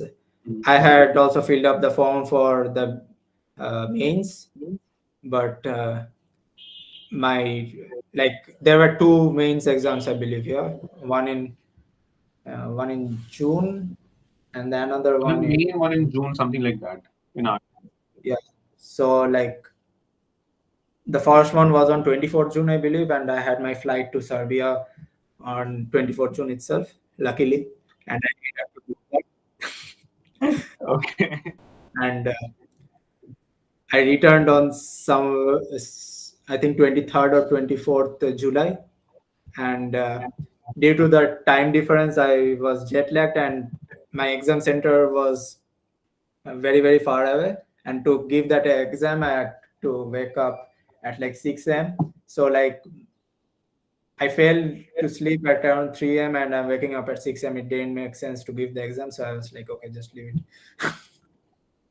And I was quite sure that I was going to get entry into Jadavpur, so through sports quota, of course. But I wasn't sure like what stream I would get. And there are these stupid online marks calculators, like rank calculators. I mean, with respect to marks, yeah. And there I was seeing that my rank was coming something like 25,000, and I was like, okay, then I hardly can get printing engineering in Jadavpur. When the results came out, Somewhere right now. This is going the other way. yeah. When the results came out, I was like shocked, and uh, my rank was something like 3,889. Right. And anyways, I was like least interested. I told my parents to not tell me the result, and still that did that. But yeah, those I had like 6 months free without education or anything. Although I was wasting like 4 or 5 years, 4 or 5 hours a day on phone, but I was still spending like 7 or 8 hours a day on chess. So, Right. and I also started working out, and I played very strong chess in. I played like in Abu Dhabi, Dubai Open, and then Asian Continental, and I think even, of course, that Serbia circuit, and many more in general. And my game quality was excellent. I mean, I couldn't even believe my eyes, like the way I was playing. And all in this time, I had started working with Alexander Voloshovsky sir from Ukraine, not individually, on group classes only. Hmm. And, those paid off a lot, and I got a lot of knowledge on in general principles in middle game and end games. And after but the problem in Dubai and Abu Dhabi and all these tournaments was like I was making a lot of one move blunders, which persists to this day. But let's say in Abu Dhabi, I was like in the first round I bet Aditya Mittal, who is like 26 or 26.50 right now, and he needed just a win to become a GM, and I made his life harder by beating him and reducing his rating. And the next game again, I was facing Mendonça Leonluc, and I was black, and I just completely outplayed him. I sat in at the board 15 minutes late, and I'm always late at the board in general. And he was a GM like 25.61 or something. And towards the end of the game, he had like 1 or 2 minutes on his clock, and I had like 47 minutes. And I was black. And I missed a very tricky source by him, and the game eventually ended in a draw. But I played like really well, and in the next game I was playing a GM with white. I made a slight mistake, but seeing my games, I believe my opponent was having a lot of respect for me, and he just repeated moves. This is the Abu Dhabi where you got your third IM norm, right? No, it's the before one. Okay, And, so the one I played excellent chess in. Like I was really impressed with my games. okay. And already there I was to be honest, if I didn't blunder in those tournaments, I would have even fought for a GM norm in that tournament. But I blundered one movers in like 7 games out of 9. Oh. And that was like really shocking for me. And even after that, I increased like 60 or 50 or 60 rating points. And after that, I played in Dubai Open, and the blunders decreased a bit. And I mean, I played quite well, but yeah, it was. I can increase something like 50, 60 points. But actually, if I didn't blunder in those tournaments, I could have easily reached like 24.50 in rating directly, which is actually very useful, because now I am at 23.74, and it's very hard to get to 24.50. Like I have to play a lot of tournaments and play very good chess. But and then I K factor is in 10, right? It's no Sorry? longer your K factor is 10 now, right? You've yeah, crossed it's very hard. At that time, it was 40. Yeah, exactly. Because you were not 18 and it was still at 40, right? Yeah. So that is a very difficult thing. Yeah. And then I played in Asian Continental, and started like really well. And I bet very strong grandmaster Arjun Kalyan. He was a really great theoretician. He also helped the Olympiad team, men's chess team for preparation, and like he was thoroughly prepared against me. But that was an opening that even with preparation, if you sleep for just one move, you're just gone as white. And I bet him in that game, and yeah. And the funnier thing is, like in Dubai, I was facing him with the black pieces in the last round, and if I won in that game, I would have got my first IM norm, as well as $1,000. I mean, $500 more as prize. And but the win came in the wrong tournament, like in Asian Continentals. Like I played Dubai Open. In the last round, I faced Arjun with the black pieces, and then the next tournament I played in was Asian Continental, and in the first round I was facing Arjun again with the black pieces. So in Dubai I lost, and in Asian I won. So it would have been better monetary wise if it was the other way around. And also, I would have got my first round, right? Oh, right. Definitely. Yeah. Because in the 8th game in Dubai, I was facing Pranit Vupala, and somehow it didn't appear for the game, and that was like I needed just a draw in that game, I believe, to Oh, get. understood. Yeah, because walkovers don't count towards that rating performance. So that Yeah, was yeah. got it. And Yeah, then that is tough.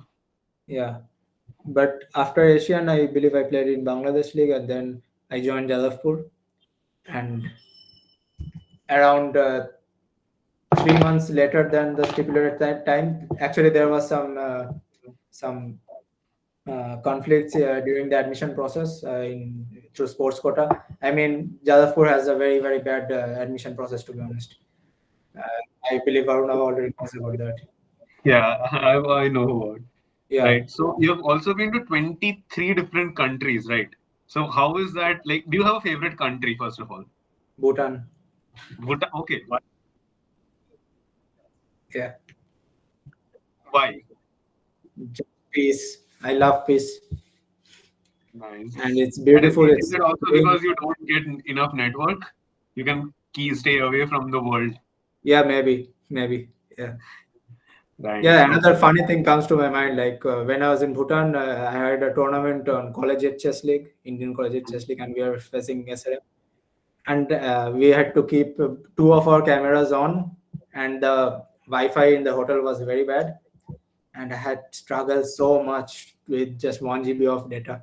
I had to request the organizers to allow me with only one camera, and eventually I was like lagging so much. I scored one win in overall out of 12 games, and all my teammates lost. All the other 2 games I lost.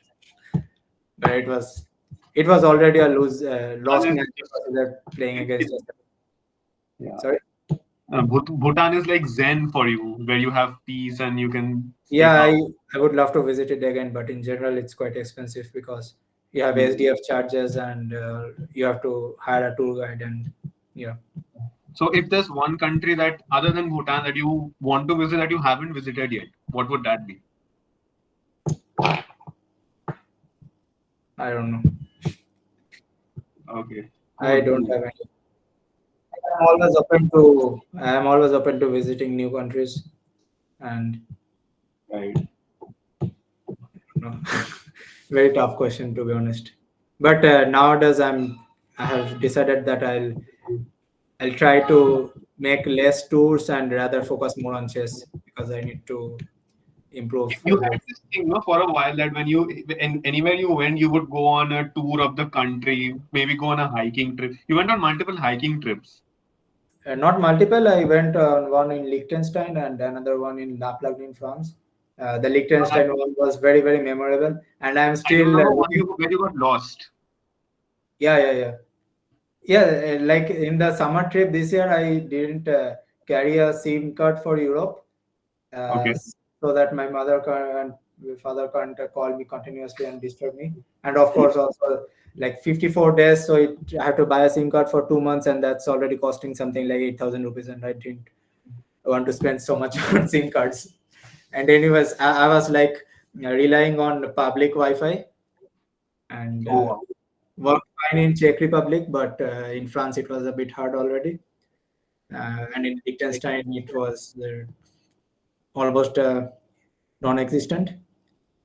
But yeah, like when you are at the summit of a mountain and you don't have network and you don't know how to get down, and you have a train in like 5-6 hours, and the hike down will take you around 3 hours, it's already very tricky. And after the hike, sorry. But then you had network to post an Instagram story. Yeah, I returned to the hostel, and from there. It was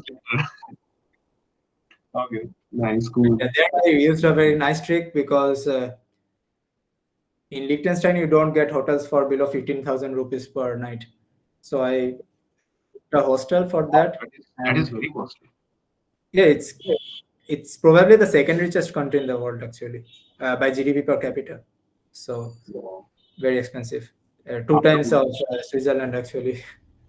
And so I booked a hostel, and I entered the hostel at around afternoon one day, and the next day in the morning I had to check out.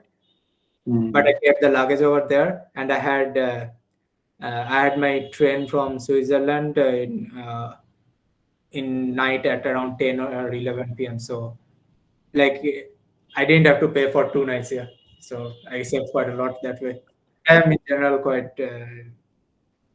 I tour countries on a very less budget, so yeah. No, I think that also gives you a very like local flavor. You interact with Yeah, the yeah. most local places and everything, right? Yeah, That yeah, must be. yeah. I mean, it also kind of improved my social skills a Mm. bit. A bit. Still, I suck at it, but yeah. Because I sometimes regret that I couldn't enjoy my childhood that much, because already academics and chess took away a lot of time. And Mm. with respect to my sacrifices, I haven't like I don't think I am at a place where I think myself as worthy. But yeah, because I have some exploits in academics, I have some exploits in chess, but to be honest, I am not so proud of my exploits in academics. It doesn't stir So, my yeah. so where do you think, like, where does the path lead next? Like you said that you wanted to become a GM in the next year, but do you see yourself pursuing chess professionally after that, or do you see an alternate Yeah. career? No, absolutely. I'm going to pursue chess for sure. So, do you see yourself like playing only, or do you also think about coaching lines, those types of things? Yeah, like I have started coaching a bit, Okay. and I have only one student currently, and I have a lot of restrictions, because if let's say the student is a complete beginner, then I have to like my own chess strength is going to be affected. So like Right. 1500 is the lowest rating I allow, and also I want that person to be young, and like when I'm training, I like to uh, like let's say my student is playing somewhere, it's like I am also playing through the student, and it gives me a lot of excitement. And Right. like if the student is performing well, it gives me energy, and I can use that energy in somewhere. Like in general, I've also supported some players during important tournaments. Like I supported if Shorat Biswas in Mm-hmm. his national under 19, and Surat yeah, and was second, I guess, or yeah, he he came played well. second. Right? Yeah, Yeah. right. Like I was giving him mental support, and also like opening Right. sessions, Right. and That's also a few other players. But yeah, I don't want to get completely into the coaching business right now. But yeah, I I'm starting a bit. I have one student, and maybe I can accept another one, because I have some offers from coaching academies, but I do not want to get into academics, because like coaching academies, because uh, it kind of doesn't give you the independence. Yeah. I understand. Yeah. Right.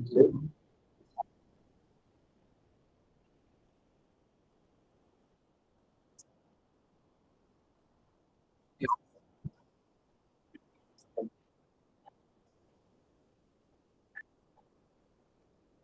Mm, uh, interesting question, but right now, as I have very less experience in coaching, so as of yet, I don't have any, to be honest. But But in to build on that question, something that I have, like, I haven't coached in chess, but I have helped juniors in other things, like, let's say, teaching, speaking, public speaking, debating, and everything. What I have seen is when I teach someone something, it generally, when I have to make someone else understand something, it clears up my concepts and makes it better, like, gives yeah, more clarity to me as well. Do you think the yeah, same thing with regards to chess? yeah, exactly. A very good point, actually. And yeah, so like right now with the student I have, I've started working on like basic principles of the middle game. And Hmm.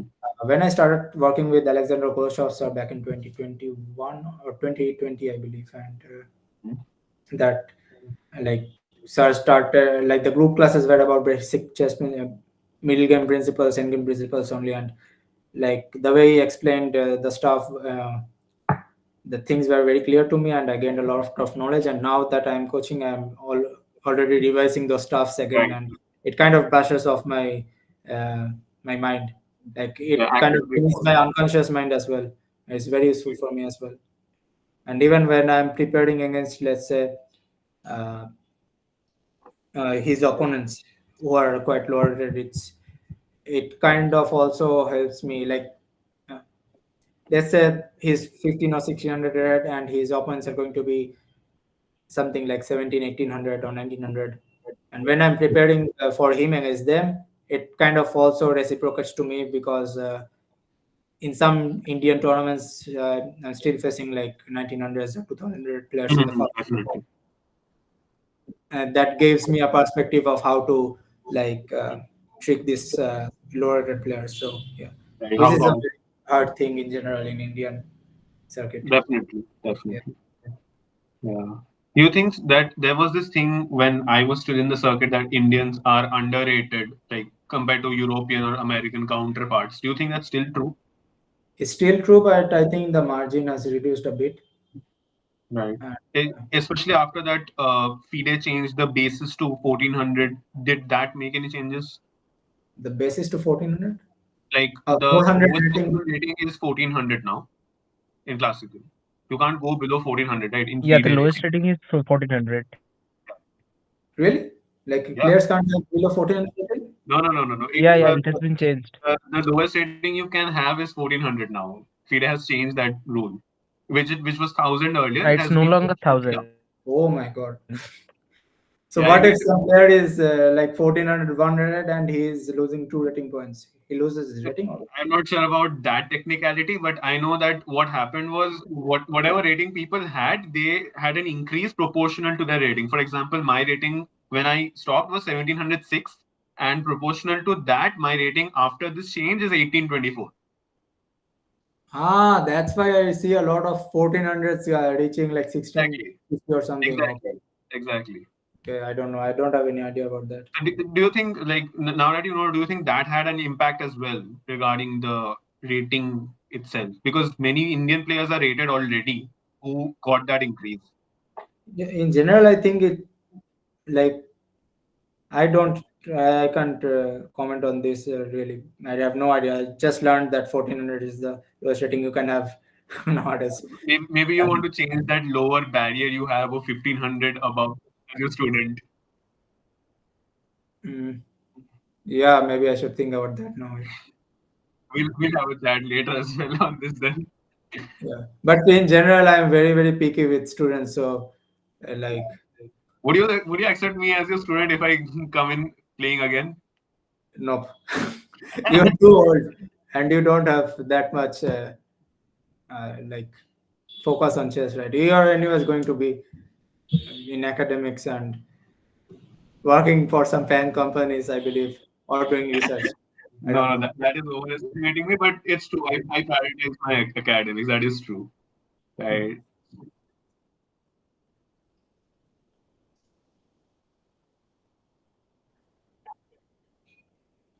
Maybe it's interesting. Yeah, it's interesting. Like for group sessions, that's a different story. But in general, like personal one-on-one stuffs, I'm not interested, to be honest, because like for me to I believe in the quality of coaching, and if if I don't think that the student is putting his all, then I No, it's understandable because you're still playing and you want to play with someone who gives it all so that you can also get a yeah, return on that. yeah, like the student should give me a lot of positive vibes. But Right. yeah, since I told that I have one slot left for students, so maybe I can think about it, about coaching the entire IT team, not anyone personally. Right, Rishabh, we got this too late. Yeah. Next year. Okay, sure. Thank you. Okay. So do you have? I remember this, like when we were still playing, that you had this thing. You would come with a bottle with this big a bottle, and you would keep drinking water, and the water had salt in it, and you Salt? so you had salt or something like that. You you didn't drink normal water, right? No. I used to drink normal water, but I used to drink a lot, and I still drink I a lot. remember at least you used to drink a lot of water, and you used to go Yeah. to the washroom so many times. Yeah, we it need still persists nowadays. Still passes. Yeah. Okay. I mean, in general, I like it so much. Like I feel very relaxed when I'm at the washroom. I mean, not because there is some cell phone or something, which is another very important thing right now in chess in general, especially in Definitely. tournaments. After the Hans Niemann thing, definitely. No, not after the Hans Niemann thing. You can find a lot of instances. Let's say recently, a very strong Romanian GM was caught. Oh, Yes. I'm not sure about that.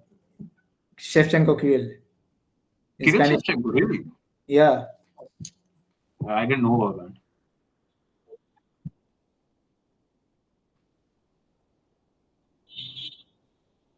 Merkel. Yeah, poisoning. Yeah. And also, like the tournament I played in France. the She was second- arrested, I think. Yeah, she was from Poland, I believe.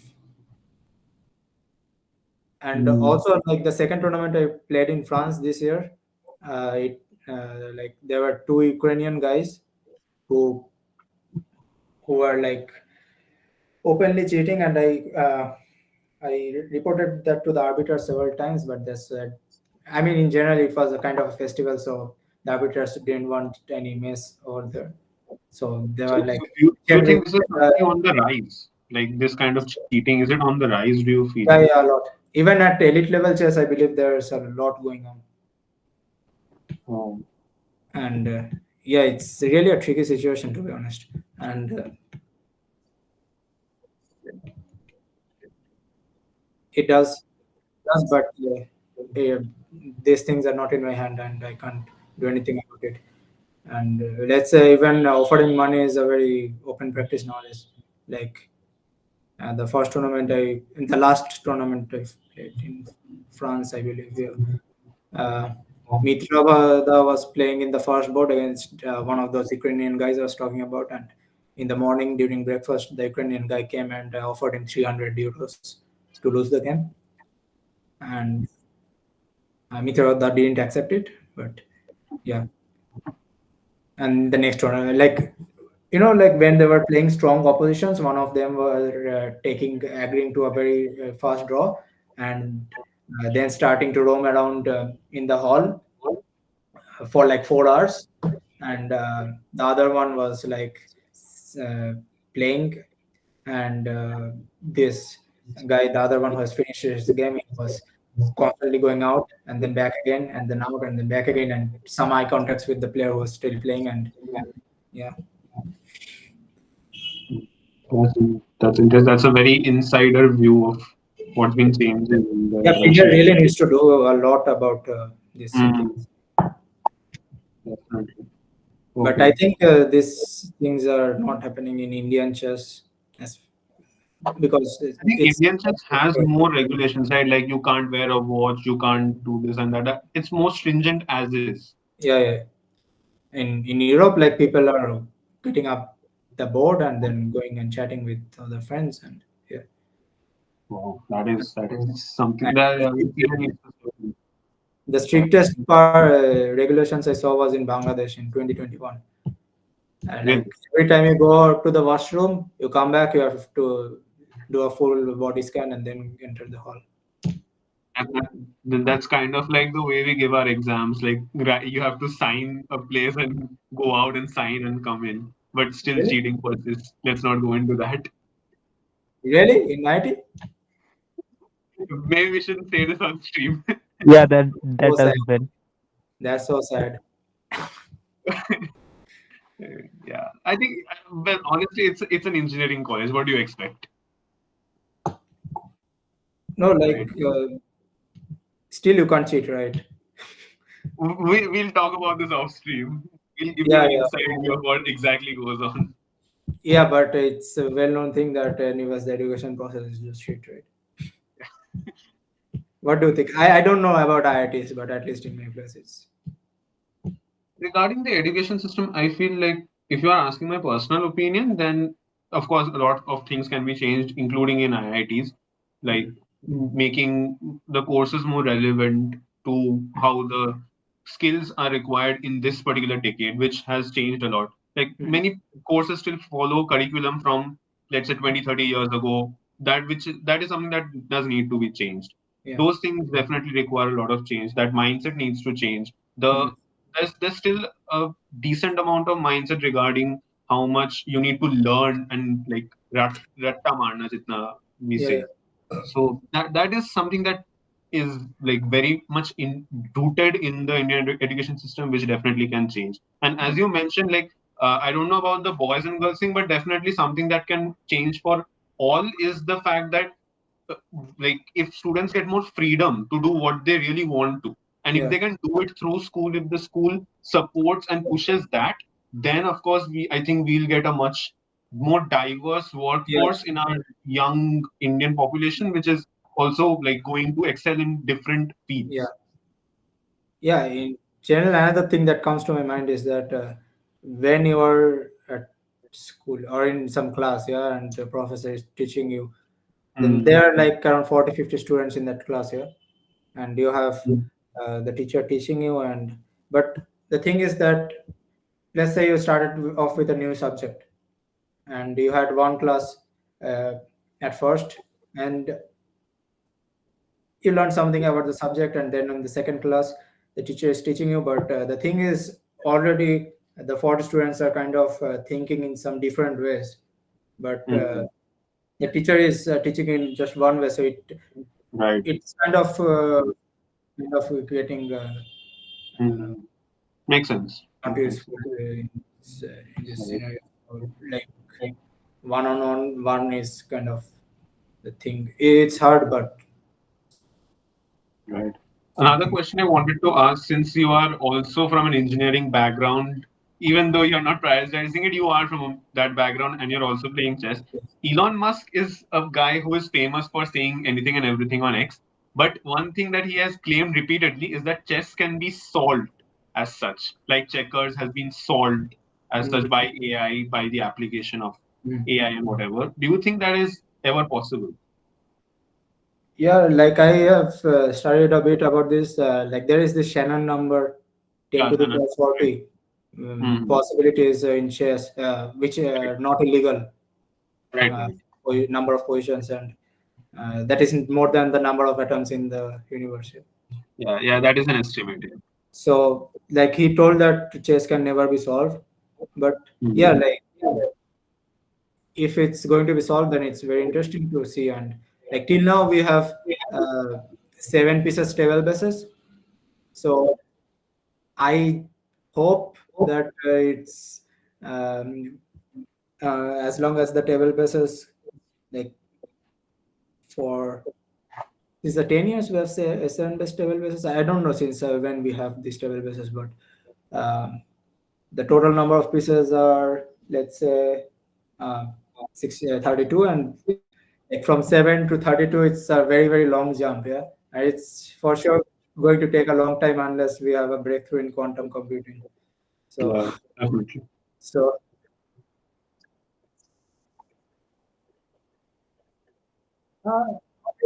you're still going to enjoy it. There's Chess 960 that's going to start. Yeah. Right. Never remember chess 960. And checkers was solved in 2008, I believe, right? I'm not so sure. Yeah. Still, people are enjoying checkers. Yeah, it's impossible to memorize. Right. Okay. One thing is for sure that chess is going to have faster time controls, but in general, it's not going to be over. And I don't really care if it's going to be over, because after, let's say, 15 years, I plan on attending sannyas. 15 years. Okay, let's hear about that a bit. Why 15 years? Why this particular number? Yeah, because my parents have invested a lot behind me, so I don't want to disappoint them by attending sannyas right now, and I do not have the enough finances to attend sannyas. And I have to already like chalk out where I want to go and do it. So yeah, and in general, I really like the materialistic world. So maybe Bhutan is a place, but it's very hard to get. Now, the more we hear you, the more Bhutan seems to make sense. Yeah. Right. Okay, Sanket, we have one final rapid fire segment for you. I'll be giving you two options and you have to keep choosing between them, right? Okay, I'll add a third option. That's none. We'll see about that. We'll see about that. Okay, so first question is Blitz or classical? Which one do you prefer? Classical. Excuse me, can I ask one Okay. question before that? Depends on the mode of. Yeah, sure. sure. Yeah. So, like, any book that you would recommend for like interactive who is internet Reading. having her-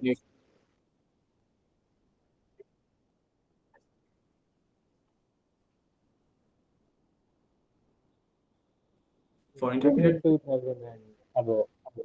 Yeah, I think Yusupov's trilogy book is quite useful in general. I saw that a lot of years ago, but it's good. And if you want to be more interested in chess and also improve your tactical vision, it's definitely Invisible Chess Moves by Yoshana Nafek. It's Okay. really good. It's really good. Okay. I actually haven't heard of this book. I've read the Yusupov book, but I haven't heard of Invisible Chessmen. We'll have a look. Yeah, Ramesh sir sent me this book in 2018, I believe, and Okay. that was a time when I didn't like chess because of the vast opening theory. But then after solving the book, I had some. Yeah. That's very interesting. Yeah. Okay. Back to rapid I fire. just have one more question. Like I think many of like us intermediate players we struggle with converting winning positions. So any like advice for how do we convert winning position? Okay. Especially like If you see my games, then you'll realize that I'm not the best person to ask this question. So I've thrown away so many winning positions in my life. But in general, when you are having some advantage, you should try to liquidate into, like, you should try to exchange into a simpler position, whereas your opponent is trying to complicate matters to make it very, very hard for you to win. So that's why you should try to liquidate, and it's necessary that you if you see a very concrete line, then you can go for it. But if it needs a lot of calculation and if you're not so sure, it's not worth taking risks when you have an advantage. So yeah, let's like just liquidating is kind of one of the good ideas when you are converting. You have to like master exchanges of pieces in that matter. okay, thank you. Yeah. So since we are on that I topic, had a question. let's do something. No, nothing. Let's just complete the rapid fire. Should I Then go we'll ahead or- take everyone's questions. Yeah, of course. And then we'll take all other questions. Okay, so coming back to the exchanges part, knight or bishop? Bishop. Always. It depends, but since I can choose only one, I'm going to choose bishop. I call them juicers. Okay. Okay. Oh, Favorite chess long. opening? Like sadistic to see. Sorry.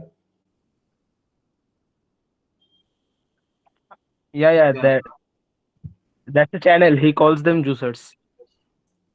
Oh, that's regarding the bishops, right? Okay, Yeah. and okay, about yeah. The next question is, what's your favorite chess opening? 4 knights Sicilian as black. Interesting. And specifically as black, do you like playing as black more than white? Sometimes with black, I don't have the pressure of winning on demand, right?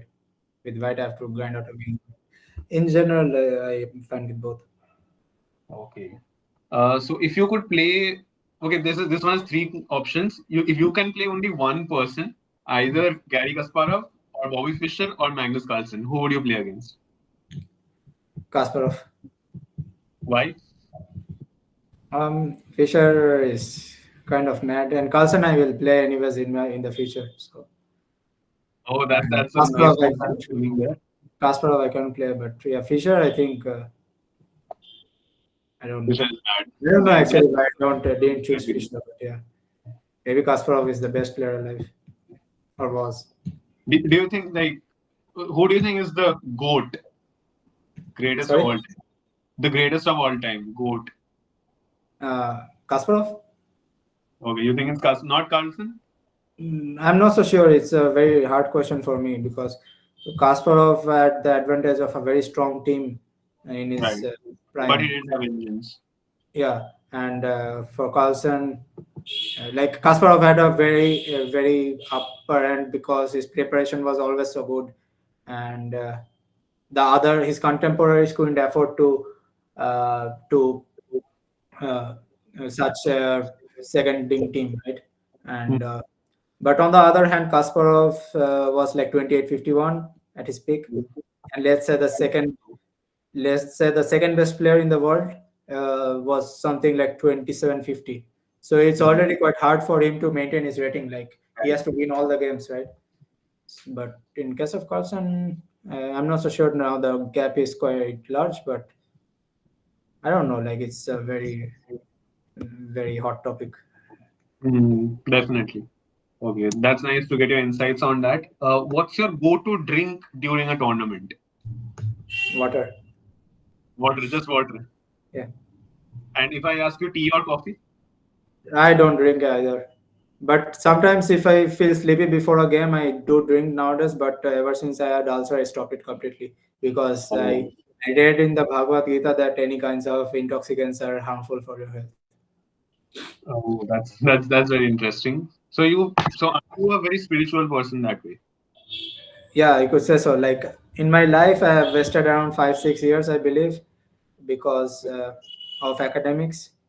But I consider myself a 15-year-old kind of or 16-year-old. So Okay. but the only thing I gained knowledge on was the spiritual thing because there was a time when I couldn't communicate with a lot of person and I was feeling very lonely, not even my parents, and that was the time like I started. Uh, you could say like I will call it communicating with Lord Krishna. That really helped me in general, and it helps me nowadays. So if you didn't play chess, what sport would you maybe go this far in? Yeah, Would you like? in my youth, I was very good at swimming. Oh, Even sometimes maybe better than chess, but it was my parents' decision because chess I can continue till a very old age, but swimming I can't. So right. swimming Makes is always very interesting, and also cycling. But I don't know if I could have done anything in cycling in India. I love to cycle. Like from my house, in the winters I go to university by cycle, and it's like 16.5 kilometers up down nice. in the road of Kolkata. I can relate. You should drop by. I live quite close if you know. Oh, really? I didn't know that. I know that Kosav lives in Jadavpur, but I don't know. Yeah. Coastal is on the other side. Yeah. Oh, okay. We'll meet up. We'll meet up for sure someday. Okay, sure. Right. So, one or two last questions. What's your favorite cuisine? I believe that food is a source of nutrition, nothing other than that. That's a very, very philosophical answer.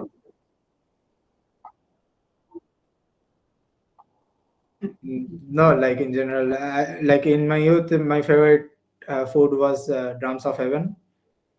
But nowadays, I don't care that much. I have almost stopped it. Like I have stopped eating chicken. Like unless I'm forced to eat it in Europe because sometimes you don't get other food right in Europe. Like meat is kind of the only food there, and you need protein sometimes. So other than that, I don't eat chicken. But I have to eat fish because I'm a Bengali family. Otherwise, my parents are going to kick me out of the house. Nice. Okay. Okay. One last question. If you could describe your entire chess journey by one word, what would that one word be? Unique, very unique. Yeah, for sure. It is Getting going called to at be more 2 a.m. for practicing chess is very unique for sure. This is something you Yeah. don't hear. Yeah, I mean, in general, I'm very happy. Like I've reached such a place in chess, even though I faced a lot of hardships from my parents in general. although my mother was very helpful during my academic stuff, and she used to work very hard for my academics, and my father helped me mostly in integration and differentiation. Like he made me solve like really high level stuff, like master's level stuff from very very hard books when I was in class 11. But I didn't like it, to be honest. But I could do integrations and differentiations by, like, I was very good at it, and I had a lot of confidence in it. I still have, but maybe I have to revise a bit. Nice. Mostly, like, the help was in academics, which is quite useful. Like I got good grades in there, but now I have to focus on chess, and my mother is mostly quite supporting right now. And don't know about my father, what he's going to say. Like he's very anxious. He gets very anxious when I do well in tournaments, and he's like, "You are going to finish your degree, right, in Jadavpur?" And he's very anxious about Scared of you dropping out. Yeah, but I'm not going to drop out. Like it's Okay. yeah. Yeah. I wasted a lot of With this time clip. on academics, so I just need the degree. I didn't Right. know. No, makes sense. Definitely makes sense. In India, especially, it makes sense. Yeah, of course. So we had a few more questions. Ankit, you had a question? Yeah, my question was that like when we are playing black and our opponent plays some unknown weird opening, I was met with F4 on my first federated tournament game. So Wow, my you're brain so exploded such a right lucky there. person. And Yeah, what? 1F4 is very interesting. Yeah. Yeah, so I mean we haven't studied that opening at all. So what to play in that situation as black? I mean, what are some universal openings? Yeah, like F4 in general, I play at E5, but if you are wanting to punish white for playing on F4, then you can play like E5, and after E4 it transfers to some king's gambit opening. But in general, I feel that when you don't know an opening, you just switch on your logical sense. I believe you people have a lot of strong logical sense because you are ITians, and you just talk to your pieces where you want to place the pieces, try to grab the center, try to place your pawns towards the center, bring your pieces towards the center, and like that. Yeah, and just try to play logically. Okay, Ask so at we play the by sheer logic. yeah, and that's what I do in general. Like I've Okay, thank you. met with very unique openings in general, and then I just start thinking, taking some all for like 7-8 minutes, and then I play the most logical move, and that's good. But in some cases, it gets tricky because sometimes my opponent knows that I'm going to play the most logical move, and they have maybe prepared something like 10 or 15 moves deep in prep. So sometimes I have to play the second or third most logical move. Yeah. Nice. That's right. Yeah, Thank you, understand. Sanket, for the conversation. It was great conversing with you, and I think everyone had a great time. Yeah. Thank you for having me here. Yeah, one And last question. yeah, I hope everyone. Yeah, one last question. Yeah. Yeah, like how to improve your How to improve your? instinct, like your first logical move. How to improve that? Like I didn't get it. How to improve your? instinct. Question you can maybe type it out. Yes. Okay.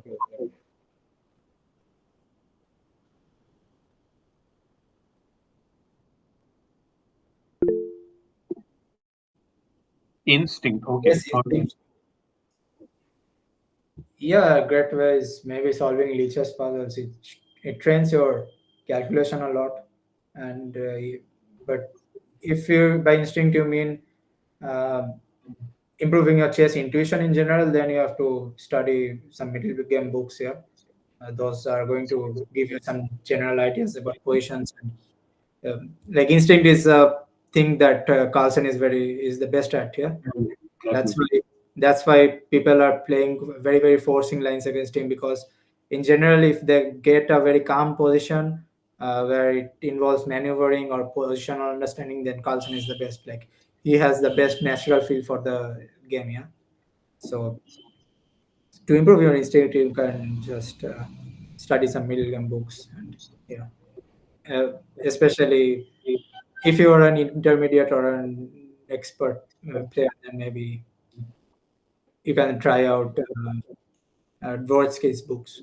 Yeah, Dvorsky Endgame Manual is Endgame Manual is about endgames, and but yeah, I'm just saying that Dvorsky Endgame Manual is such a holy grail book.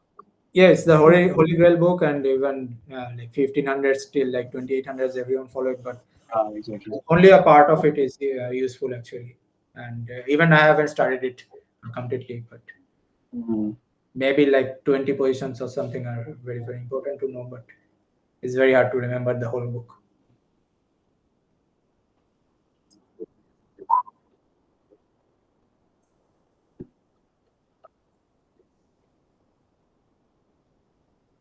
Okay, see you, bye.